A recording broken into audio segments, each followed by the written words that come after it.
So today I want to talk about the results of an online auction. As you can see right here, this list is pretty much my watch list. I do teach students how to bid online because not every auction is going to be in person. And there are a few states, particularly, for example, California is one of the states where most of all their auctions are held online. So most of the time, what I do when I'm going to bid a property online, I pretty much, go through each one that's actually on there. And I would advise anyone that's going to be bidding online to kind of wait a couple of days prior to the auction or see like when the close date is for the county for the owner to pay, because what it end up happening is if you get a list 2 to 3 weeks prior to the auction, 9 times out of 10 people pay their taxes. So you could do all this research and then you'll end up finding out that they're withdrawn. Like, for example, as you can see right here, I'm clicking on it, it says withdrawn. This was one of the properties that I was interested in. That's why it's in my watch list.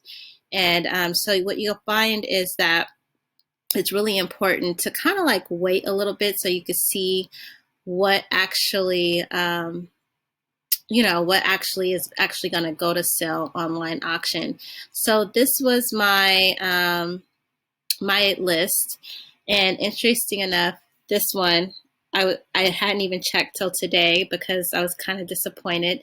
Believe it or not, this opening bid right here, I'm going to click on it. It actually was a minimum of $1,900. Would you believe that? In Sacramento County, it's $1,900 was the minimum bid, and it actually ended up selling for $160,000. So guess how much that overage is, right? You can actually help the owner do $159,000, but that's not what I was doing this video for. What I wanted to show you this video was basically it's important, especially if you want to do overages or if you're just getting new and you're starting to learn this business. It's good to just create a watch list. You don't have to bid on it, but at least you can get an idea of what stuff is selling for in a minimum bid. Now, if you're not from California, you're probably not familiar with this county, but I'm familiar with this county because I used to live in it. The inventory is really low. So, people are finding other ways to purchase property. But as you can see, if you look down, this is just so crazy. Like a lot of these properties did not end up selling. Like no one bidded on this property. I'm actually shocked someone bought these properties, but because when I looked the other day, no one was bidding on these properties, but they actually sold. They actually bought them. So I'm just curious to see this sold at $26,000. Let's see if someone bidded it up.